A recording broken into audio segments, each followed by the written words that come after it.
So welcome to the Global Discussion, discussions with creatives, leaders and thinkers. Today, I'm delighted to be joined by Jane Buckley. Jane, you're very welcome to the podcast. And I want to start by asking you to introduce yourself. Tell us a bit about your journey, a little bit about who you are and what you do to our worldwide audience today. So over to you, Jane. Well, Simon, thank you for having me. I am I'm actually going to call myself a Derry girl. I would hope most of the audience would have come across the Derry girls, but I am a Derry girl. I was born in Derry in 1966, left home very young at 17, headed to London. And I've moved back probably about 5 years ago, and I discovered that I absolutely love to write. Hence, I have written 3 or 4 books. Oh, big heavy old books here. Which are based factional as I would call it, or fictional books are based around the Troubles in the north of Ireland. And the reason I've written the books is primarily because I was very fortunate. I was able to travel quite a lot with my work.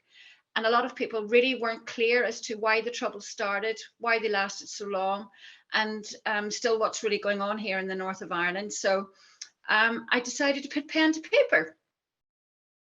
Well, Jane, thank you. And that series is the Stones Corner series. And when you talk about what went on and what maybe continues to go on in different guises to some degree, it's not an easy topic for anybody to address. Governments are still challenged by this topic. It's not an easy topic. So was it based on, personal experience, wanting to sort of bring people up to account with the Troubles, tell it from a particular style or a particular viewpoint, or how did that come about, Jane? I think you've hit the nail on the head. I mean, it is not an easy subject. It is a subject that just even over the last couple of years, there's been more books written, fictional books about the Troubles. The reason I actually self-published the books is primarily because I had an agent or a number of people in London, where most of the hub for publishers are, saying he'd have nothing to do with the Troubles. But primarily what I wanted to do was, originally it was targeted at a younger audience, and I thought, well, help them understand, the history of what's going on with, grannies and our grandparents and parents still here in the north. It's, the Troubles there is still a legacy from the Troubles. There's still a serious fallout. But I thought by writing a thrilling fictional story, it would also encourage younger people to learn about what life was like. Yes, it was from my own personal experience. For example, the first chapter in the very first book, Turmoil, was based around 1972. And that starts off just after Bloody Sunday. But my own home, I lived in a very Republican council estate, and most of the houses were regularly raided by the British Army. So the books are hard hitting, there's no doubt about it. There is an element of, there's a love story in it, but a lot of it is based on actual true events, including my own personal experience. So it's not for everyone, but I've been, personally, I feel very passionately about it, that we should still remember that there is still a fallout here in the north. And obviously, I'm not sure how aware you are of where we are. We're at a stalemate still 50 years on. Yeah, well, I think, writing a book on the topic, whether it's fictionalized or not, is extremely challenging, as I mentioned. But, Hollywood there are films, there are books, there are TV dramatizations, and it's never an easy topic. But tell me a little bit about the process that you went through. When you sat down to write that first book, what was the catalyst for starting then, or what, how did that work for you?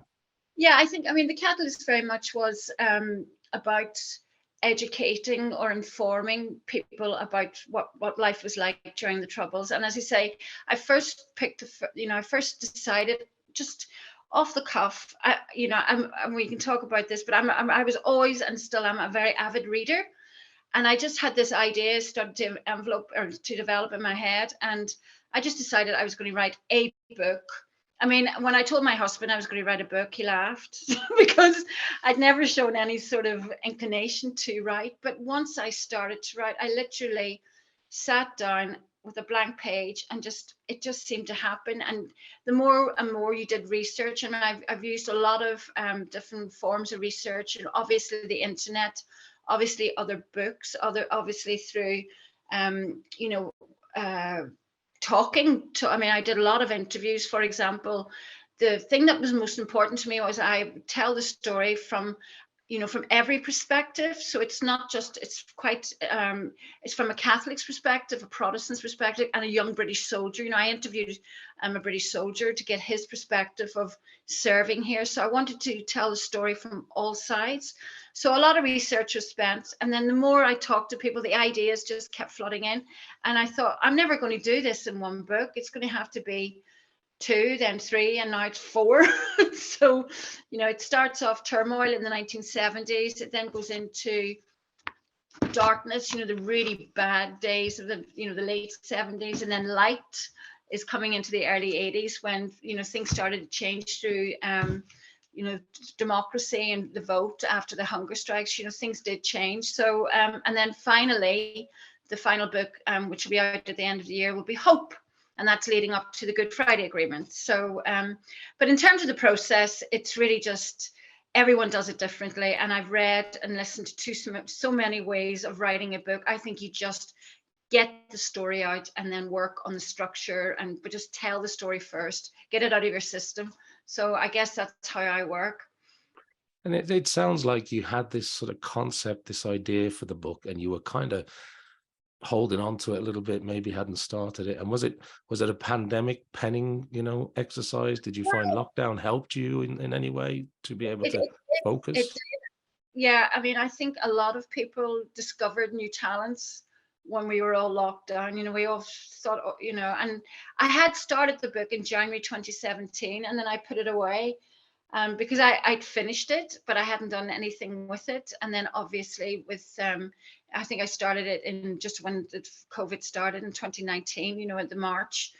And then I thought, I mean, I love writing. I absolutely love it. And nothing exists when I'm, I'm in the room, and I've said this many times, but it's so true.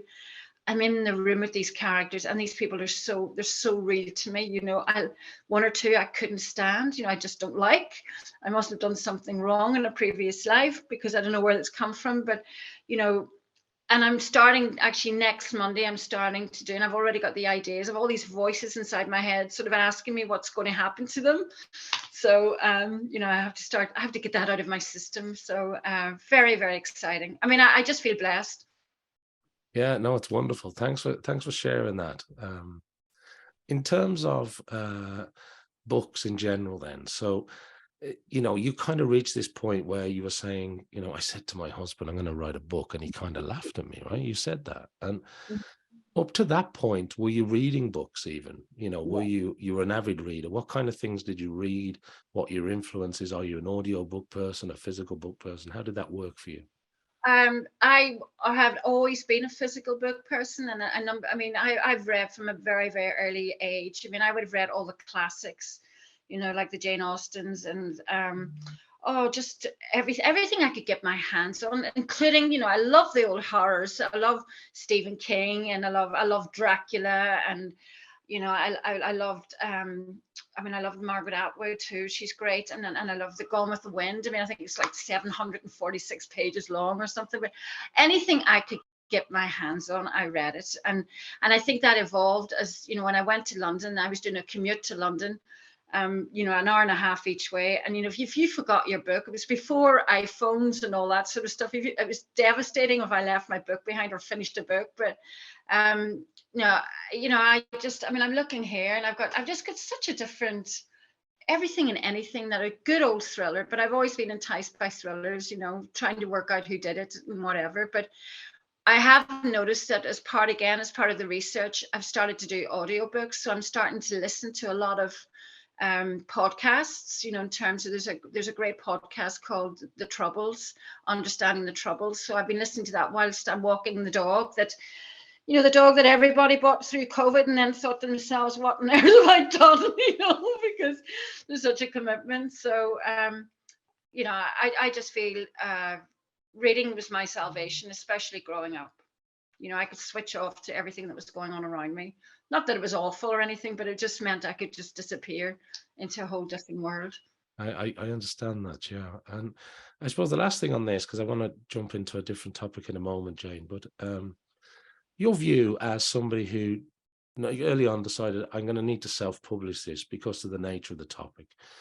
Your view of the sort of publishing world from London and then back to Derry, and the current world that you're in now, because there's like there's sort of this writing community that once you tap into it, it's very vibrant.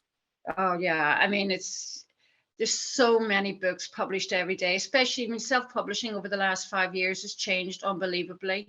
I mean, there's no doubt about that. And I think the reason, I mean, it's the whole querying thing, and that takes up a huge amount of time, and it's really quite soul destroying.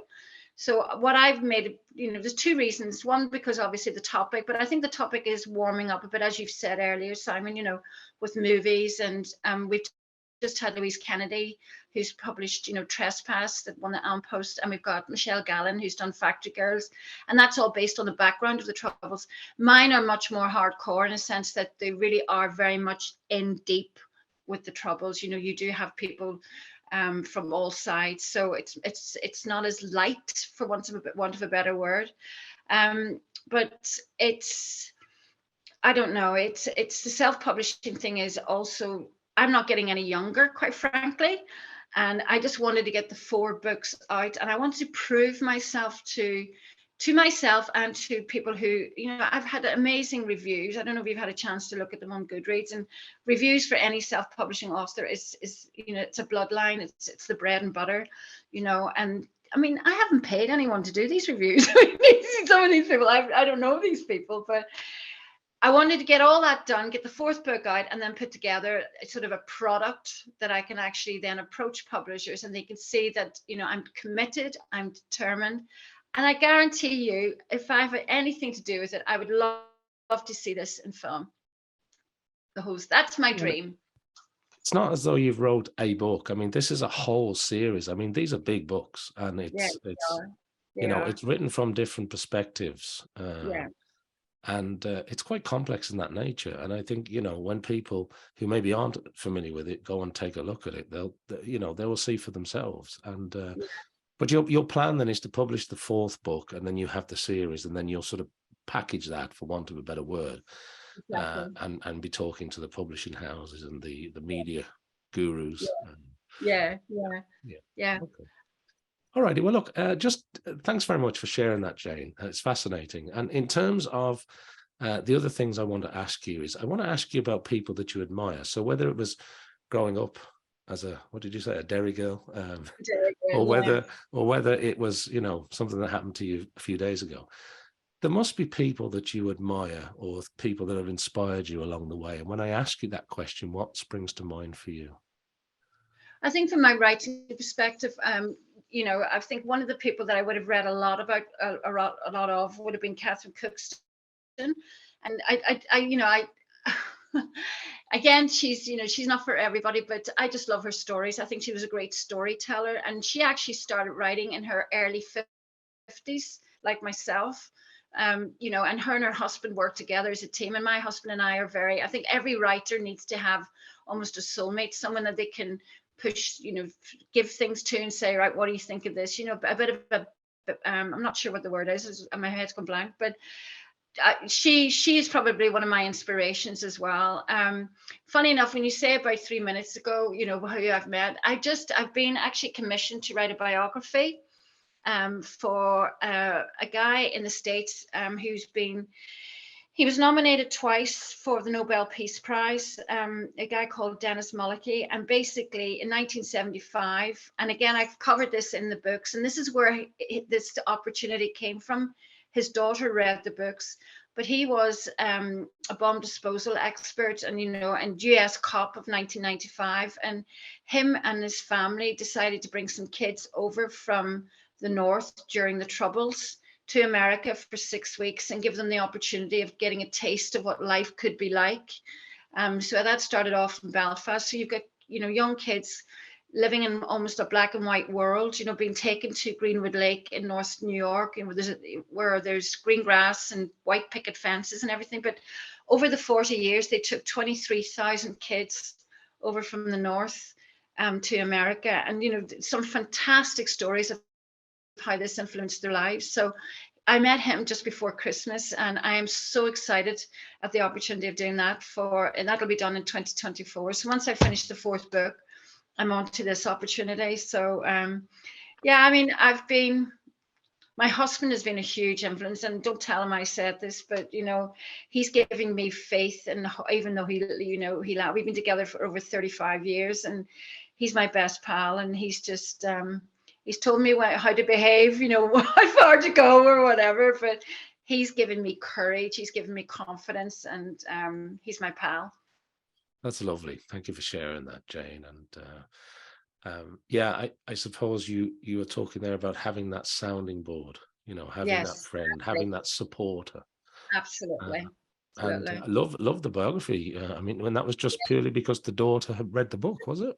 Read the book, and because Incredible. I knew about these Project Children, and then there was holiday projects, and these are the I knew friends or kids who've been chosen to go, and I was never chosen. I was raging. So I put the story because it's a good news story, and it's fantastic. Just some of the real life events. Some of these guys who went over ended up marrying the daughters of the host families and lived there. So there's a lot of stuff in there, a lot of meaty stuff. So I'm really looking forward to that. I think you have a lot of writing ahead, Jane. I do. Yeah. I do. Well, listen, thank you for sharing that. The other thing I want to ask you is about advice. Yeah. So whether it's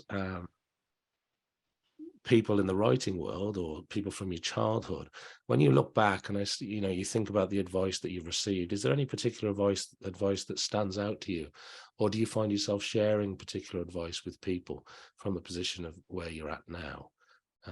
What springs to mind? I think probably the one thing: never be afraid of change. Never be afraid to take risks. I think life is very precious. Sadly, through loss of my own family at very young ages. I got on a bus at 17, and I took the risk of going to London, and that changed my life.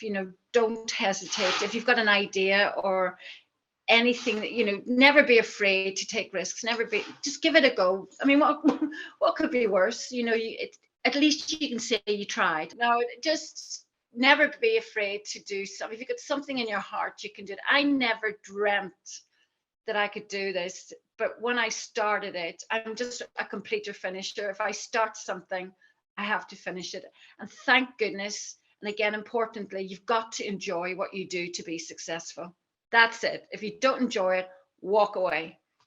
Very good. I was going to ask you, what are you focused on for the next 6 to 12 months? But you may have already answered that in terms of the biography. Yeah. Yeah. And are you planning ahead in a structured way, or is it just, well, I've got to work on this next. I've got to do book 4, then I'm doing the biography, or I'll write those in parallel. How does that work? Oh no, I need to focus on getting book 4 done. Right. And the plan is really just, because each of the books are 135,000 words, so they are. And I know that the average sort of novel is around maybe 85 to 90,000. So my editor has actually said, Jane, I think you need to sort of condense it a little bit. So, and when I'm on a par, I can write up to 2,000 words a day. Once I'm there, I can really focus on it. So the plan is to have at least a first draft by May, June, in the hope that I'll launch it at Christmas. And again, you've no idea, Simon, I could talk to you for hours about the lessons I've learned. It's the most simple things, and maybe that's for another conversation, but don't rush anything. That's my advice to anybody, is, especially if you're self-publishing, you've got to think and plan ahead, because getting to that printer at sort of 10 o'clock in the morning when you're trying to launch the book that night is, it's a bit nerve-wracking. So Well, yeah. look, you've got an exciting year ahead, and the other thing I think is you're going to enjoy it. So that's the other thing. Oh yeah. I mean, I think I will once I get the fourth book done, and I know, and again, this is a weird thing. From day one, I've always known how the final chapter is going to end. I just haven't a clue how to get there yet. Spoken like a true author. I'll figure that out. Yeah. Yeah, it's true. All right. Well, listen, before we wrap up, Jane, I obviously want to ask you if there's anything else that you'd like to mention to our international audience. And also, maybe you could tell people who are looking to get in touch or find out more about your work, where they can find you online. Yeah, I mean, my website is Jane Buckley, Buckley, Writes, WRITES.com. The books are available on there, as well as ebooks. I've got the ebooks on there, so I'm paperback. I'm having trouble with Amazon at the moment. They have decided to actually withdraw my books, and I'm in a little bit of a tizzy in trying to talk to somebody. They wouldn't give me a telephone number to call them. So, but I'll get it sorted. But ultimately, all my books are available on my website. So JaneBuckleyWrites.com is the best place for people to go right now. Yeah, but I mean, once you type it into Google, all Jane's works will come up. It does come up. I don't know how I did it. Probably because I've been looking it up myself so many times. I've probably it up a bit, So very good. Well, look, that brings us nicely to the end of this episode of the Global Discussion with Jane. And thank you, Jane, for being a guest today. Thanks to everybody who's been watching or listening to our conversation around the world. Make sure you like, follow, subscribe, do all the things we need you to do to help support the podcast. And I hope you'll join me back here for more discussions with creatives, leaders, and thinkers. Thank you, Jane. It's been great to catch up with you. Thank you, Simon. Thank you. Take care.